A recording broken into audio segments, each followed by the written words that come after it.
शांति भक्ति की ओर। भव्यात्माओं, शांति भक्ति जो हम रोजाना आपके पास पढ़ते हैं, आज मैं पूज्य माता जी के निर्देशानुसार आपको एक श्लोक का अर्थ बताऊंगी।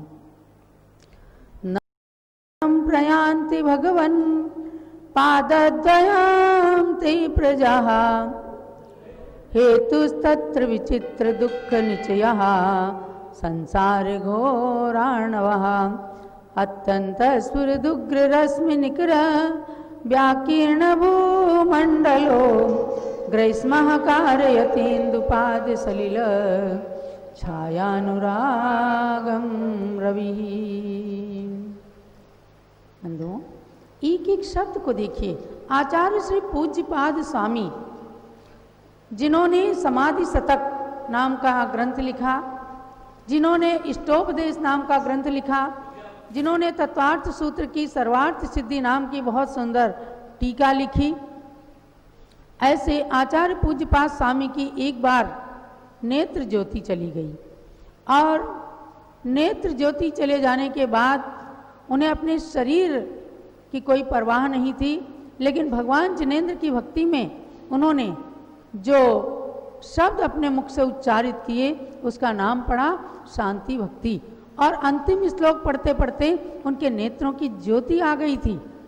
ऐसी शांति भक्ति का प्रभाव वर्तमान में भी बहुत चमत्कारिक देखा जाता है। अनेक लोगों को पूज्य माता जी ने नेत्र ज्योति मंद होने पर या नेत्र ज्योति बिल्कुल चले जाने के बाद भी 72 घंटे तक इसका अखंड पाठ करवाया और उन्हें नेत्र ज्योति प्राप्त हुई।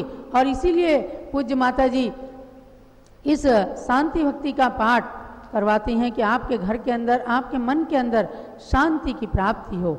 अभी मैंने श्लोक पढ़ा, ऐसे पूज्यपाद स्वामी की अमर कृति शांति भक्ति का पहला श्लोक। इसमें क्या कहते हैं? न स्नेहात् शरणं प्रयान्ति भगवन् पादद्वयं ते प्रजा। हे भगवन, प्रजा, इस धरती की जनता, इस धरती की प्रजा, श्रद्धालु भक्तगण, ते पादद्वयम स्नेहात् शरणम न प्रयान्ति। हे भगवान, जो आपके चरणों में ये जनता आती है तो ते पादद्वयम, आपके पाद कमल का, आपके चरणों में शरणम स्नेहात् न प्रयान्ति, स्नेह से नहीं आती है। आपके चरण कमलों का आश्रय लेकर आपकी शरण में जो जनता आ रही है तो वो स्नेह से नहीं आ रही है। आप उनके कोई रिश्तेदार हैं, आप उनके कोई मित्र हैं, इसलिए नहीं आ रही है। तो क्या कहा अगली लाइन में? हेतु तत्र विचित्र दुख निचयः संसार घोराणवा। तत्र हेतु, हे भगवान, उसमें हेतु क्या है? आपके चरण कमलों में आने का, आपकी शरण लेने का जनता का कारण क्या है? तो कहा कि विचित्र दुख निचयः, अनेक प्रकार के दुख अनादिकाल से इस जीव ने भोगी हैं।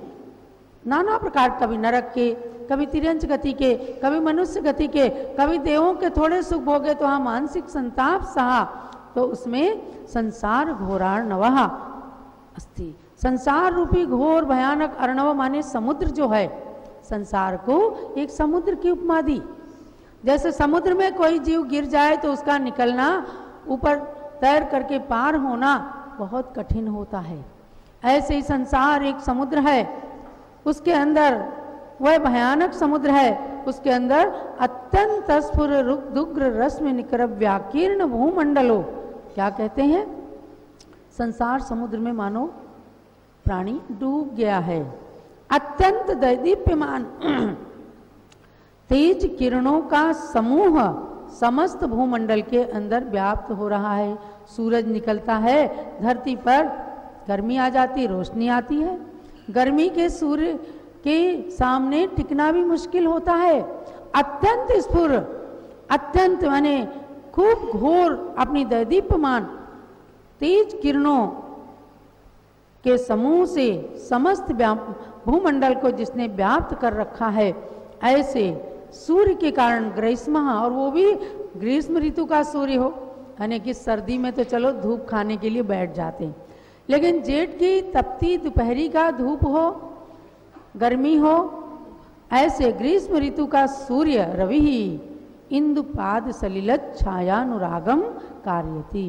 तो ऐसे में क्या होता है, चंद्रमा की किरणें और सलिल माने जल और छाया, इनमें अनुराग करता है ये प्राणी। अर्थात जब गर्मी होती है तो छाया ढूंढता है, जल की तलाश करता है, चंद्रमा की किरणों को चाहता है कि किसी तरह मुझे शांति मिल जाए। ऐसी शांति पाने के लिए आपके चरण में ये मानव आता है।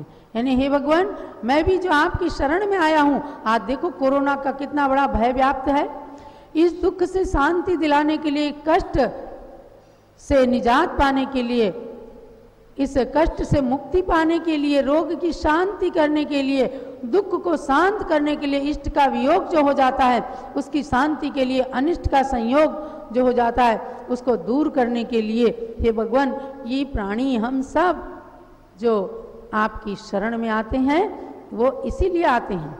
भव्य आत्माओं, ये पूज्यपाद स्वामी कह रहे हैं, संसार की स्थिति को देख करके कि प्राणी बड़ा स्वार्थी है और हे भगवान अपने दुखों को शांत करने के लिए आपके पास आया है। किसी सेठ के पास जैसे कोई जाता है पैसा लेने के लिए, किसी नेता के पास जाता है मुझे टिकट दे दो राजनीति में, कुर्सी के लिए, खड़े होने के लिए, तो भगवान के पास क्यों आते हैं, भगवान मेरे दुखों को शांत कर दो।